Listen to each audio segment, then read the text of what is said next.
All right. From an injury standpoint, we're evaluating Kane, trying to get more information regarding the hand, see what his status will be for this game. Brees, he's struggling a bit, so we'll see how he goes this week. AVT, another one that we're hopeful, but we don't know as of today. And Haason has got a little bit of an illness. Other than that, Sauce, he's going to go. Yep. How's Herb Charles with his knee? Not good. He'll be put on IR here shortly. Yeah, unfortunately. And what in a very, tough, challenging year in a lot of ways, an absolute bright spot for this team. A guy that's emerged that's, I really believe had he finished the season playing the way he was playing, he would have been a shoo-in for Pro Bowl as far as the special team players concerned, the core players. So he took amazing jumps and leaps and bounds as far as his contribution for us, and excited about his future, and just so unfortunate that the knee happened as it did. I thought it was amazing the way that you felt the sideline too with an injury like that. You just felt the love and regard this team has for him, and what he's meant to this team. As they were shook when he got hurt. And ACL. ACL, yeah. How much of an impact do you think his injury had on that long return at the end of the game that set them up for the game-time field goal? Yeah, you would always say your best cover guys, you want them out there in those critical moments, So to say he could have been the difference, maybe, who knows? We're just revisiting that the minute left. Yep. Right. When you look at that, the time management, is there anything that you wish you guys did differently in that? Yeah, so 2-minute mark hit. We hit Lazard. We got it down to 120.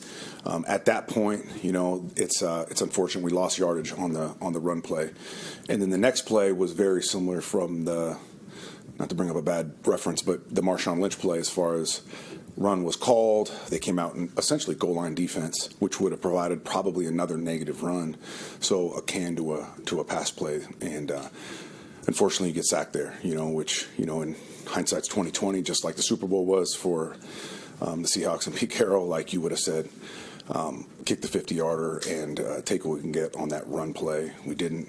He took the sack. And in those 4-minute opportunities, just you don't want to throw the ball away. That's a huge one in 4-minute football. Like, you'll always take the sack, but just understanding where you're on the field right there and just creating a difficult field goal at that point. And then you get the ball to Tay, and great throw, catch, the whole thing, and they did a good job of carrying him out of bounds at that point. But had we done it, had we not lost the play on the second play.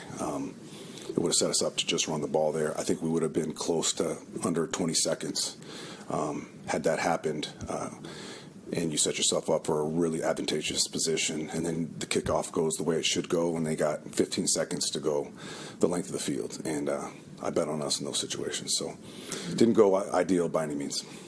When you say Brees is struggling, what do you mean by that? Just he's a guy that's just proven to be such an amazing teammate this year, and his commitment to this game has gone to another place. His process has gone to another place, and he's been playing with a little bit of pain and fighting his way through that. But it's a thing that's just maybe it's not improving as much as he'd like at this point. So we'll see how it goes this week. When you have a knee injury like that, why not just shut him down instead of just possibly letting him play later on this season? Yeah, if there was a structural problem from the standpoint of like impacting his future with this team or his future for his career, we would definitely shut him down. And if it was in the best interest of Brees, we're not at that point right now, so we'll see how it goes. Yeah, you guys are. You've got your core guys. Speaking of Brees and Sauce and Garrett, and obviously Jermaine is hurt, but these guys have known nothing but losing since they've been here at all. Is there a danger for guys to get a little bit beaten down and broken?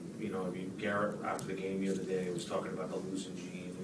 The frustration is, getting to everybody. It's human nature. But how do you avoid trying to have these guys get kind of sucked into that vortex, if you will? Yeah, it's a challenge for sure. It is, but it's an opportunity to demonstrate your mental strength, and so we preach that on a daily basis and try to stay in the moment. And, but there is a human nature element to this game. And when you've lost a lot, there is that you fight and you combat. But it's going to take this entire team, coaches, players, organization, to get the culture here turned. And And that only comes with winning. It only comes with success. So that's what we have to change that mindset around here. Do you find yourself having private conversations with guys like that, you know are going to be future of this team? I mean, I'm sure you talk to all your players all the time, but, you know, do you find yourself going out of your way to try to keep these guys' heads up a little bit? Yeah, absolutely. You know, in times like this, especially after you've been eliminated from the playoffs, you know, and really giving them the whys of why we got to keep playing, and the whys as far as changing the culture around here and being part of the solution, you know, and all those guys that you mentioned there are going to be the reason this organization does turn around, you know, but they've got to create some success to do that. You were a guy when the season started, or leading into the season, you thought this team had the makings of a contender. Like, how is all this sitting with you? How stunned are you that you're at this point? Yeah, it's frustrating for sure. It's maddening in a lot of ways, but and I did think that this team did, and unfortunately there was 7 contests that we came within 1 score. We didn't get it done, and that's we got to live with that, you know. But at the same time, my entirety of my focus right now is Jacksonville. You know, getting these guys ready to play their best football for the collective group, for the organization, but also for them individually, you know, in their careers. And I was surprised, disappointed, or whatever word you want to use, with the defense, as good as it's been the last couple of years, that you've given up 3 leads in the last 2 Yeah, Can you find, when you study that, like just a common denominator there to try to correct that? Yeah, there's just moments that we have not executed like we normally do, you know, and that's unfortunate, and that it ultimately points the finger at myself, you know, that I got to get it coached better. I got to get them to execute at a higher level. In those critical moments, they got to trust their training, and you got to have unconscious competence. And you know, when the season's over and we really reflect hard in those moments, we got to create a solution for them. Have to. Jeff, you kind of got thrown into the fire, but being a head coach for your first time wins. Like, now that we're pretty deep into it, like, how much have you learned about how much different it is leading the whole thing as opposed to just the defense? Yeah, it definitely a challenge. I think there'll obviously be moments when this thing's all over where I can really reflect on what I did and what I can do better and what I did well and all those things, you know. But as of today, like, I am so in my feet, and it's Jacksonville only. How do you balance this, the uncertainty with, you know, just you and the rest of the coaching staff with just trying to do what's best and trying to end the season out on a positive note? Yeah, 'cause ultimately the tape is my resume, you know. So and the tape is the player's resume. The tape is who we are in this league, and because of that, you always have to go out there and you have to put good tape out, you know, whether it's trying to make a push for the playoffs or extend your career as a coach or player. So everything that you do when you cross that line is on tape, and it's what's so beautiful about this league, because there is no faking it. There is no you know, there's no hiding. It's you are who you are, you know. So we got to play our best football for all our sakes, both personally and professionally. But how do you not just, you know, naturally just think about just, you know, maybe your future and what that looks like after this situation? Maybe I'm fortunate that I don't go there. In all honesty, I don't. I'm just in my feet, and my job at hand is to get this group of guys ready to play, and I don't stray from that thought process. I don't. Maybe, you know, when this thing's all over with, obviously I will, and I'll have to at that point. But as of today, I'm absolutely singularly focused on the Jacksonville Jaguars. With Haason, I mean, obviously this is not the production anyone anticipated from him. Looking back, having the benefit of hindsight, do you think it was just such a long layoff for him that it was almost impossible for him to be the player he was? You know, you might say that had I, you know, put on the tape and I saw a guy that looked rusty or slow or not explosive, you know, but everything that we thought we were getting with him, everything that we had seen on tape that made us pursue him as hard as we did, has showed up. You know, it's just, it's been a byproduct of a lot of things. Maybe, you know, just still getting familiar with what we do, so I don't think it's a physical thing so much. And then the ops, you know, like for pass rushers to get production, you need to have substantial leads, and you need to have leads throughout the game so that you can really let your rushers go. And we haven't had enough of those opportunities for him and for our entire D-line, for that matter. On the Zoom the other day, we were talking about Jalen and, you know, all the success he's had.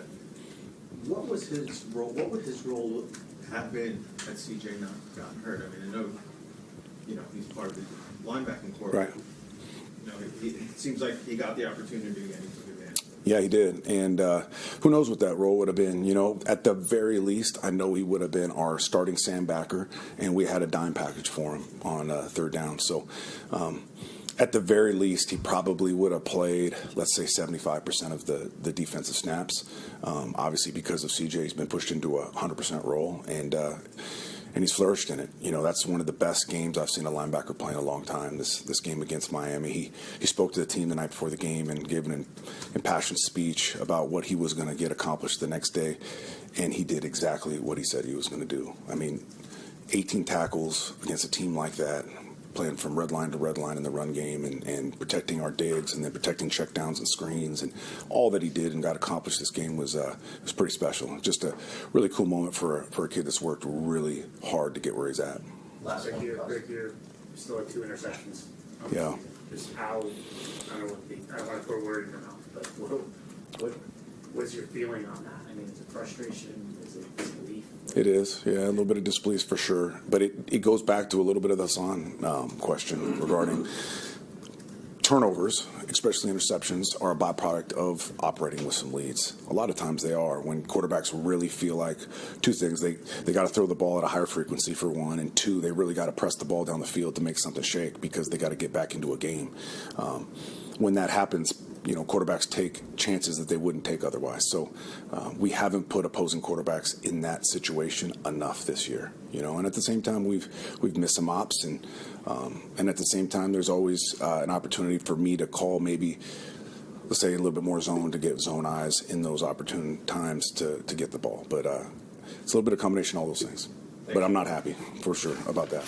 All right, guys, thank you.